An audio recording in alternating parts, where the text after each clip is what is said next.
Everybody, we are here today with Lisa Ferentz, who is a very old friend.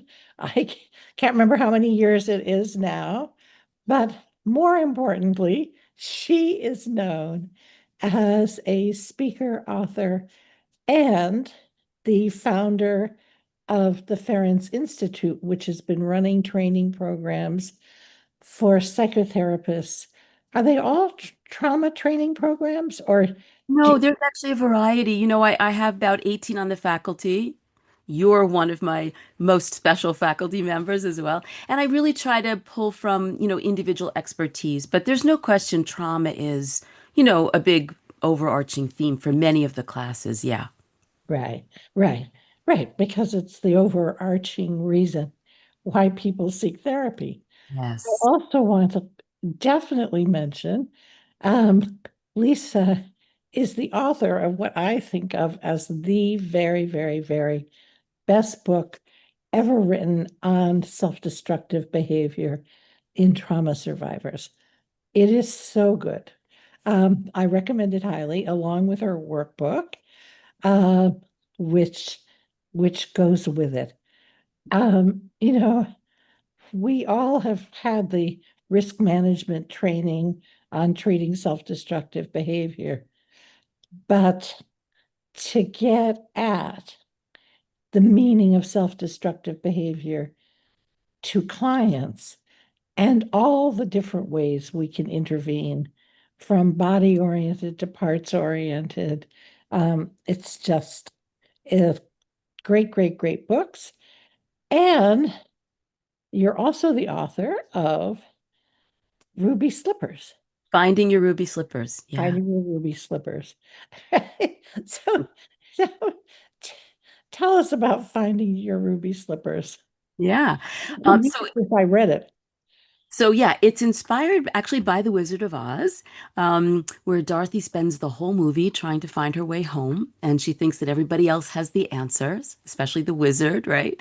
And at the end of the movie, she discovers that she's been wearing the ruby slippers all along, and that everything she needs to sort of find her way home is within her. So I loved that as a metaphor to help people access their wisest, most compassionate part. So the book is a series of positive affirmations and journal prompts that really just guides people to comfortably and safely access that internal wisdom rather than thinking that everybody else has the answers. Right. So that really means that it's a book for therapists and clients and everybody else Everybody, who's, right. Yeah, who's neither a therapist nor a client. that's right. Because we all have that inner wisdom. That's right. That's so, so, so true. We both agree on that. Yes. I think we agree on most things, actually. Right. And that's and that takes us to the story of how we met. In what year? It's at least 15 years ago, I think, if not more. And you and I are fond of saying that we're grateful that our last names both start with the letter F, right? Because that's what that's what put us next to each other at the networker book signing. I don't know if you know, but I knew, of course, a lot about you before we personally met and admired you from afar, and was beyond thrilled that it just serendipitously worked out that we were seated next to each other. But something happened, right? Within 5 minutes. Well, there were two things. The first is nobody came to sign to get our book No, signed. So we that was spent. the most that was the initially most dramatic part. That's Is right. we're sitting at this long ta banquet table Yes. and next to each other with only each other to talk to. That's right. Thank goodness. Um, Oh, goodness. right. But there was, I think, this instant chemistry, right? This instant positive energy. And I don't know if you remember this part of the story, but I had already signed up to do a week with you at Cape Cod Institute. So, Oh, so I to don't that remember little, that. yeah, so to have that little advanced connection. with Oh, you was thrilling. And you were beyond generous, as of course you always are. It just in both in your humility, but also in your willingness to talk very openly and freely about what you know and to share it. And I was just instantly aware of your generosity. And then, so it was kind of love at first sight, I guess. that's how I felt. Yeah, And I felt like we were the only two people who agreed on every topic. that's right. No, that's It came absolutely up. true. That's absolutely true. We talked about our belief that you should not be wedded to just one model of psychotherapy, right? We were both, and I think we were kind of outliers a little bit back then, right? Absolutely. Yeah, there was a lot of emphasis on get wedded to one model and that should be all you need. And we were both very much on the same page of thinking, wait a second, no, you have to take an integrative approach. You have to kind of cherry pick the strengths of lots of different models. And again, it was a revelation for me to have somebody like you endorse that and support that. Yeah, I think we were totally and still are on the same page about taking a strengths-based approach to our clients, to not pathologize them, to focus on what's right about them rather than what's wrong with them. Right. And also not to exclusively focus on traumatic events, Yes. because then I think people lose the sense of who they are. Yeah, Right? They are the event. that's it. They're Yeah, defined by their trauma. right. Yeah. Yeah. And again, I honestly think that not everybody was looking at clients in that very trauma-informed way. Oh, Yeah. So to have that support and, to be on the same page that just added to, I think, the magic of our connection. right. Right. And we had a much better conversation than if we had had long lines of books. That's right. Oh my gosh, I think we were both so grateful that I don't know, we each signed two books and we spent the whole time connecting with each other. It was very special, clearly meant to be. And I we continue to build on our affection for each other, our respect for each other. So I first personally feel incredibly grateful to have you in my life. Oh, me too. Me too. And I want people to get to know your work because although more and more these days, everybody gives lip service to an integrative approach, Mm, but very few people actually can pull it off. And mm. you're one of those people. It's so interesting how, and also there is still so much competition Mm. between models. Yeah. It's interesting. I think one of the reasons why it feels very organic and authentic for me to weave in lots of different paradigms and strategies within a 50-minute session. I think in part it's because and I know this might sound strange to your listeners, but I never invested in, spending $8,000, $5,000, $10,000 to learn just one paradigm. And I think, and this is understandable. I think if you do invest a tremendous amount of your time and a lot of money on one model, it kind of makes sense that you're going to get a bit of tunnel vision. You're going to want the investment to pay off. And so I think you might start to then kind of look at every client through the lens of the model that you have profoundly invested in. Well, and I think it's more than the money and the time. Mm. It's that you learn a model and it teaches you to think a certain way. Yeah, in a monolithic sense. Right, right. Yeah. So then, I always say, and again, you have to be of a certain age to even know this reference, but you have to be like Mary Poppins in the original Julie Andrews movie, Mary Poppins. She has, she has this giant carpet bag, and there's this scene in the movie where she pulls out all these pieces of furniture to create this beautiful nursery. And so I always think like, as a therapist, I have to have this carpet bag and I have to be able to pull out, lots of different approaches, lots of different strategies because, I know there is no one size fits all. There is no one paradigm that works for everybody. And you Right. don't want to be in a situation clinically where you're, sort of trying to ram a round peg into a square hole. You have to be able to pivot clinically, right? You have to be humble. You have to embrace the fluidity, sort of the gestalt of the moment.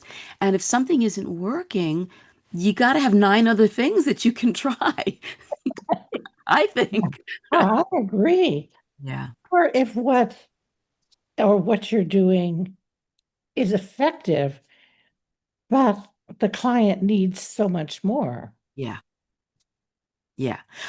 Or trying something and then knowing that another modality could deepen, you know, what they may be getting or benefiting in that moment. Plus, I think it keeps the work interesting and fun for the clinician, right? When I'm sitting with a client and there's a part of me, the creative part thinking about, is this an opportunity to go to Sandtray? Is this a moment where using art therapeutically might be, come in handy? Is there an opening here to do something somatic with the body? So it kind of keeps you on your toes, but I think it also keeps you creative as a clinician. Right. Yeah. Absolutely. That's something I emphasize even when I'm teaching trainings. So, Mm. a big proportion of my work now is teaching TIS trainings, Yeah. Yeah. my trauma-informed parts model. And that's what I keep saying to my students is be creative, Yeah. right? Even if the treatment you're using has a manual, learn the manual, learn how to do it correctly, and then, as you say, pull pull just the right things out of it and use it creatively. You don't Yeah. sign a contract saying, I will only do this model. Right. So Yeah. here's an analogy that I've been talking about. I actually was going to write another book about it. Then I decided I don't know if I want to write any more books. But I think it's very much in keeping with what you just described. I make the distinction between being a baker versus being a cook. So what I say to the folks that I train at my institute is don't be a baker as a clinician because a baker requires a very formulaic, kind of rigid approach, right? You're handed a recipe for a cake. You can't mess with that recipe. If you want the cake to come out, you have to follow it exactly, right? But as a cook, you get a recipe for soup and you can look at that recipe and say, you know what?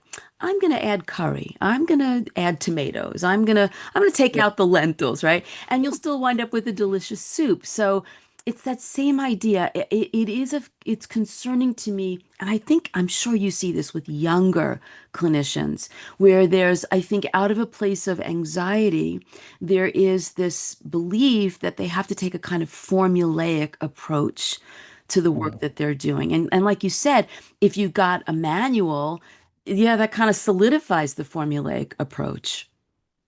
Yeah. Right. Right. No, and Cook. Be a cook, not a baker. I think that's great. I love it. And also I think, which certainly I know both of us would want to avoid, there's a tendency to sort of raise the founders of these methods to a godlike status. Yeah. And Yes.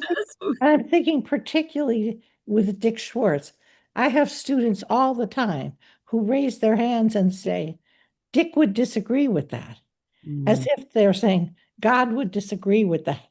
I'm like, that I say, that's fine. Dick and I have many disagreements and many agreements. right. Right? Just because I say something or he says something or Pat Ogden says something doesn't mean it's true. Yeah. Or doesn't mean it's going to be applicable with the person sitting across from you. Right, Yeah. right. Yeah, that is important. And I know you experienced this. You've been around a little bit longer than me, but I've been around 42 years now, so I'm getting up there. Um, there are definitely people, and I think they have nothing but good intentions, but there are, again, younger clinicians who come up to you, come up to me and say, when I grow up, I want to be you. right? I want to be Janina. I want to be the next Janina. I want to do it like you do it. I want to do it like Lisa does it. And again, I know that that's, it's complimentary and it's very well meaning, but it's really, really important for clinicians to not feel like they have to emulate either the founder of a paradigm or somebody in the field who they look up to, that it's really about tapping into your own strengths and listening to your own instincts, bringing your own special, unique creativity to the work. So that can also happen, right, with some of the models that great people who've created these models, but I don't think the goal is for there to be clones of Pat Ogden or Dick Schwartz or anybody else. So it is important that you kind of take these models, cherry pick the strengths, chuck the stuff that doesn't work, because every model also has its limitations. Okay. Every model has things that don't work, That's right. no matter how many times you're told that they will. That's right. No, no, that's absolutely true. And I think approaching it in that way also can alleviate, anxiety. It can alleviate the beginning clinician's belief that I must be doing it wrong, right? Because it's not landing in the way that I want it to land. Right. No, there's some things that just don't work well. So the willingness again to pivot, to be fluid, and to not think that you have to imitate the demos that you saw a famous person do, but that you're really working to make the work your own. But I think I think you can channel people because I feel that Yeah. what I do, I'm channeling a lot of people I learned from. Sure. And that's different, Yes, that's different. right? Yes. When you channel somebody, you know, eventually becomes your own. Yes. And you can certainly be inspired. You watch somebody who's masterful at doing this work and you learn something that instantly speaks to you. But again, you still want to kind of make it yours, and that look, that takes years. That takes a lot of experience. That's not something that you master overnight. Um, Yeah. and I also think you have to be willing to, in many ways, let the clients be the teachers. I always, after 42 years, I still say I'm the student and my clients are the teachers. Um, if I just help them access their wisdom, they'll figure out what they need to do. And of course, we support and guide and educate critically important, components. But ultimately, it's about helping them. I think it's about helping them access their own inner wisdom. Right. And it's so interesting. The most frequent question I get from in any Yeah. training or presentation is my client can't feel. Mm. I can't get my client to feel emotion. I can't get my client to feel the body. Yeah. And and it I think because it's so entrenched beginning with our origins in psychodynamic psychotherapy, Yeah. that the royal road to healing has to occur via the emotions. Mm. And and you know, I'm like, well, if my client can't access emotion, they can't access emotion. Mm. We got to do something different. Yeah. We can't just keep banging on the Getting same away. door. You're exactly right. You're exactly right about that. Yeah. Yeah. You're right. You have to go into this work knowing that there's lots of ways in, right? There's lots of ways to help clients achieve what they're wanting to achieve. And, Yeah. I also think it's important to normalize rather than pathologizing the fact that the Yeah. client can't feel or the client's not somatically connected. For me, I think it's so important to kind of reframe and normalize that, yeah, it makes sense. This was a predominant coping strategy because obviously in their earliest experiences, it wasn't safe to feel. It wasn't safe to be in their bodies connected to sensation that was invasive or painful or sexualized. So Yeah. sometimes just sort of saying that to the client that it totally makes sense that this was a brilliant survival strategy. Absolutely. Yeah. And the ability to not feel emotions when emotions are punishable. Yeah. There are really no emotions I can think of that are safe for children in abusive environments. I think you're so right. One of the most poignant things a client ever said to me was, I got punished the most if I expressed joy. Ab- Absolutely. Yeah. Right? Oh gosh, that's so poignant. You know, we think of the more obvious ones like I wasn't allowed to get angry and I wasn't allowed to be sad. But my goodness, to grow up in a family system where the threat to the parent is the child who can be free and playful and feel joy. Um, oh, Or can feel pride and yeah. right.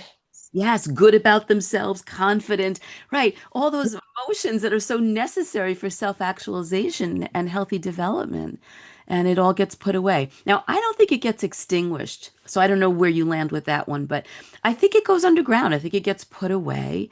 And I think there are clients who, even though for years and years have not accessed certain emotions, I think when the context is safe enough and they see the benefit, and they're ready, I think it is retrievable. I think it is accessible. I mean, I think I think of it as what? I mean, we have the capacity for Mm, joy and pleasure. yeah. We have a capacity for anger, sadness. Um, Heaven knows trauma survivors are very familiar with fear. Yes. That's not a problem. Correct. And so I think that, I think the body learns when it's safe enough. Yeah. And it's not a decision that the client can make. It's, and this is another thing that drives me crazy. Maybe it drives you crazy too, is therapists talking about clients as avoidant. Oh, yeah. No, that would make me crazy. Or Because, resistant. Resistant, another word that is not in my vocabulary. I know it's not in yours. Yeah. Yeah. Again, the pathologizing. right, Yeah. right. As if people are avoidant or resistant on purpose. Yeah. I mean, I always say clients who are avoidant on purpose say, I don't want to remember that. I Mm-hmm. don't want to talk about that. Mm-hmm. So I'm happy with that. Yeah, that's a conscious choice. Yeah, and they have a right to that choice, Yes. which is another thing that I think is really important. That it's not for me to say, That's right. right? Yep. And most of the time, we resist because we have fear, mistrust. Um, I mean, it's understandable Yeah. that trauma survivors resist vulnerability. Oh, of course. But again, you said to it, we'll circle back to it. It's like the question becomes, what were the dire consequences historically that were associated with vulnerability? There's good reason why. And by the way, rather than using resistant or avoidant, I always use the word protective. Oh, it's not funny. I always talk about the phobia of vulnerability, Ah, okay. That's a great way to say it. which Yeah. is Yeah. kind But of the same thing. yeah, it's about protection. Yeah, And it becomes the therapist's responsibility to create a space for that, to honor that, to be curious about why that feels necessary, right? right, That degree of protection, because obviously it does feel necessary for the client. yeah, The last thing you want to do is steamroll over that as a therapist. right, right. Absolutely. And and to not honor it Yeah, because, you know, even though I always say, the brain made this decision long before you were old enough to yeah, have a choice about how you coped. I mean, we have brain development wise, we have to be 10, 11, 12 before we have a brain capable of saying, how shall I cope? yeah. Yeah, Prior to that, we cope instinctively. right. It's so primal, right? It comes from such a primitive place of survival. Oh, And right. we don't want clients to judge the way in which they had to survive and cope. It's the opposite, right? We celebrate it, we honor it. Now, you know that sometimes a very valuable piece of work in therapy is to help the client disentangle the need to have to engage in that strategy in childhood and then to reassess in adulthood. Do I still need that strategy, right? Do I still need to be emotionally shut down? Do I still need to use dissociation to the degree that I did? But even if they say, okay, I don't need to be emotionally shut down anymore, that doesn't mean they can access No, you're emotion. right. It's a whole process, a whole journey. Yeah. It was so cute today. My client Annie, that I talk about all the time, Yes. Yeah. she We all she know Annie in one way or oh, another.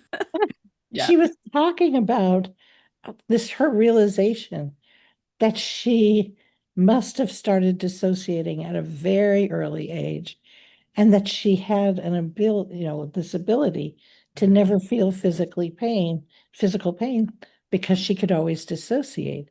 Yep. And then she remembered being 15 or 16 and having her first glass of alcohol, some kind of whiskey, Mm. and immediately getting a similar effect to the effect of dissociation, and realizing, oh, this is better Here's because another way in. I have control over it, Yes.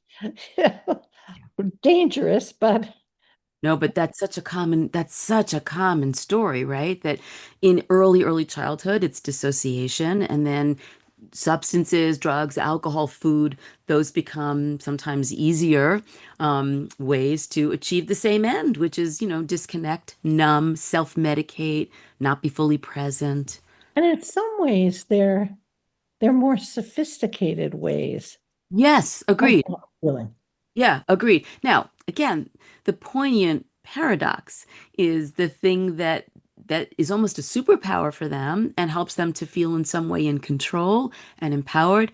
Um, you know, Definitely adds to their vulnerability towards, subsequent victimization and re-traumatization. And that's the thing that's so hard. The thing that saved you can become the thing that re-traumatizes you. Well, yeah, when you are old enough to have, I mean, Annie was in an environment in which she could be victimized from birth to age 19. Mm, So even though technically, brain development wise, she mm, had other options, having dissociated all her life and being in an unsafe environment. Because if you're 19, a 50-year-old man is way more powerful than you are. of course, of course. So if the context is still unsafe, you Right, have to keep using the strategy. right, If the right, relationship is unsafe, you have to keep using the strategy. right, But I'm right. curious, Janina, because it's a wonderful insight, for the client to have. Was she able to hold some sense of self-compassion for the fact that this really was necessary? Oh, that she already had. But Okay. what she realized was she had felt ashamed of her teenage drug and alcohol abuse Mm, for years. And and the realization was, I don't have to be ashamed of this. yeah, Hey, I was a 15-year-old trying to survive an environment full of perpetrators. yeah. And what you just touched on is exactly my approach when I work with any self-injurious or self-destructive behavior, is really helping the clients make peace with the fact that this was necessary. You didn't have any healthy affect regulation, strategies. Nobody modeled anything healthy for you. You were in an unsafe environment for much of your life. And so it totally makes sense, that that's where you landed and that's what you had to do. Now, is there a part of you that's curious or interested in learning other ways that you can, you know, regulate your emotions and be safe and take care of yourself and genuinely comfort yourself and not land in a place of guilt or shame? Right. And do you find that some clients have trouble with the language of taking care of themselves? Oh, every single one of them. I think a better question would be, have you ever come across a trauma survivor who didn't struggle with,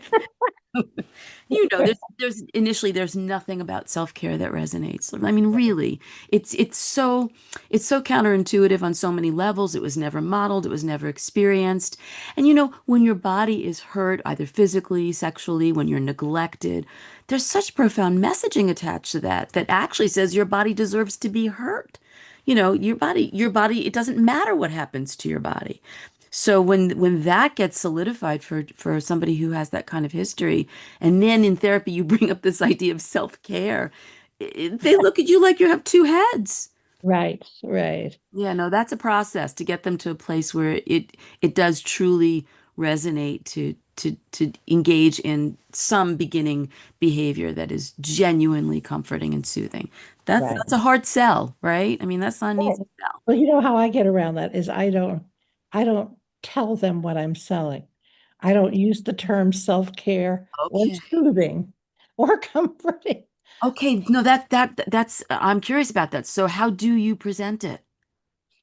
So usually, how do I present it? Um, well, it helps that I work with a parts model Yeah. because I can talk about taking care of the part, although that's triggering too. Just Mm, the word take care is, what? is trigger it in and of itself. But Mm. usually, um, usually I can do it as as a coping strategy. Okay. If I Okay. say so, the problem is your nervous system. Yeah. Your nervous system is so traumatized. Mhm. And and this and so when you cut, when you drink, when you Mhm. restrict, you're you create a false window of tolerance. Yeah. And Yep. and you fool yourself into thinking, I'm okay, I'm fine. Yeah. The only problem is it takes more and more cutting, substance use, restricting, binging and purging to get the same effect. Yep. And that other piece about inevitably you land in shame, because I think shame really fuels that cycle, you know? Right. Mm, Yeah, absolutely. yeah. Yeah. Absolutely. But yeah, no, you're right. That's a hard sell. Sometimes I think though that what we model, like the compassion that we bring, Yeah. right? The secure attachment that we bring, the unconditional positive regard that we're bringing, like I think that counts. I think that gives the client a different point of reference, a different experience, and that can sometimes evoke some curiosity on the part of the client because they know it feels good when, when we're being kind, but you've had the experience, I'm sure, countless times as I have. You compliment a client and they cringe, it's a, Oh, right. yeah, same thing. Does not initially land well. Right. That's triggering. Yeah, it's hard. You're sort of walking a tightrope in a way. But the nice thing is I can talk about it. I can say, wow, Yeah. I I better be careful not to say anything nice because it's really triggering. And then it's like, could I just tell you a fact? Oh, I like that. And they're like, okay, I'll take facts. I like that. That's a good reframe right there. I like that. Yeah. Listen, you got to be clever as a clinician working with trauma, right? You do. Absolutely. You have to be sneaky too. Creative, clever. Yeah. Yeah. Yeah, you do. You do. Listen, it's also because you are so tuned in, you're so aware of sometimes the nonverbal cues that we get from clients that let us know they just got triggered or, this didn't land well or this is creating angst for them. So it's not just the verbal response you get. Sometimes it's actually paying more attention to the nonverbal responses that you're getting, Yeah. and using that as a guide in terms of what are the parameters of, the extent to which I can be complimentary or talk about, self-care. Yeah, clients clients do give us feedback for sure. Right. Right. Yeah. And I think, I think one of the challenges for us as therapists, because, we're on a mission to Mm, help people. yeah.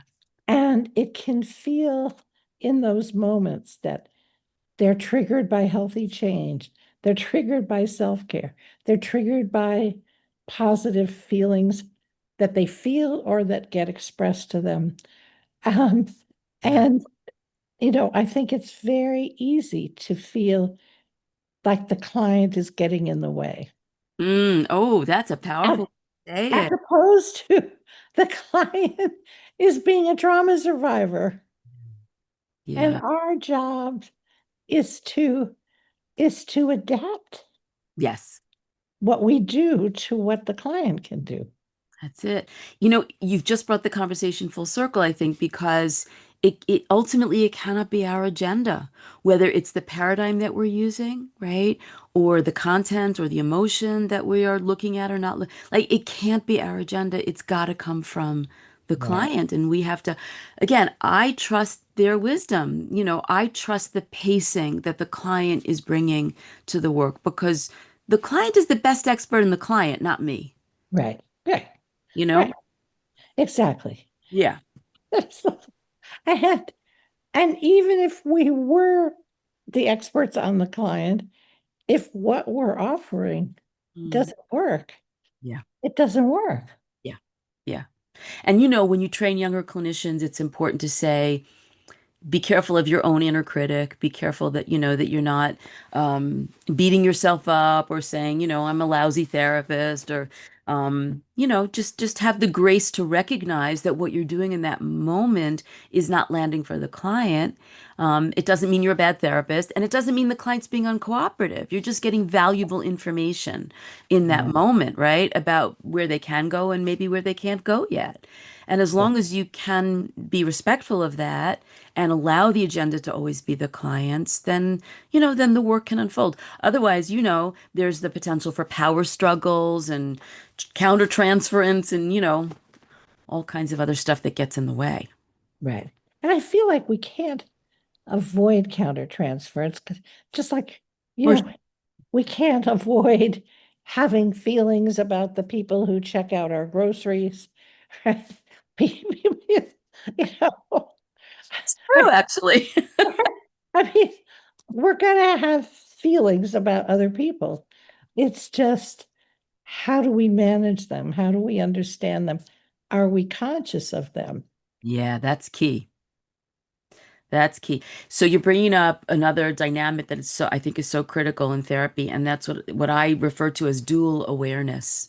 Right. Right? And you have to be able to do that. You have to be able to hold an awareness of what's happening for the client and a simultaneous awareness of what's happening for you as Right. the clinician. Um, Right. I always say, I know that you will appreciate this, that somebody has to be grounded and present at all times in a therapy session. And it has to be the therapist because it's often not the client. Right. At least we have to be willing to be You have to grounded try. present just in case. Right. Yeah. Oh, absolutely. And we have to make it okay for therapists to say, I wasn't as grounded and present, Yeah. right? Because not only is there the fear that they're doing something wrong, Mm. but I think it's also that we're not invited to talk about what we did wrong. I mean, not what we did wrong, but what didn't work. What didn't work or the missteps. I mean, those are real moments in therapy. Just like the beautiful epiphanous moments are real. There, there's plenty of moments where, I wish I could rewind that moment in time, right? And like you, and I know you do this, and I do this as well when we teach, I think it's just as important to share anecdotes about, things that did not work, both to normalize, there is no perfect therapy because there's no perfect anything, and to turn those experiences into teachable moments, Right. right? To have that humility to say, here's what happened. In hindsight, there could have been a whole other approach that would have gone a whole lot better. Um, And I'm going to learn from that because it's probably not going to be the last time I'll be confronted with that moment and that dynamic, whether it's with the same client or certainly with a different client. So that humility Absolutely. is so important, and to not have the expectation that you know everything and that every session is going to, I always joke, I have sessions where if Blue Cross were videotaping the session, what I'm thinking in my head is they would not reimburse for this visit, right? Because either it looks like nothing is really happening, or what's happening is, not what I wanted to have happen or the client wanted. Um, and again, you just have to be humble that that's Yeah. real, that's part of relationship, right? Right, and that's the nature of psychotherapy. Yeah, yeah. Lisa, I could talk to you all day. Well, I know this is the problem. We could go on and on, and I know This is we, what happened, by the way, at the networker, everybody, in that's right. 2010. Our one time a We year where, kept talking. yeah, the one time a year we actually get to be together and have a meal together or several meals together. Uh, Yeah, and I look forward to that every March. Me too. Me too. Yeah. Thank you, Lisa. This has just been so much fun. Yep. Thank you. Be well. Be well, you too. Bye.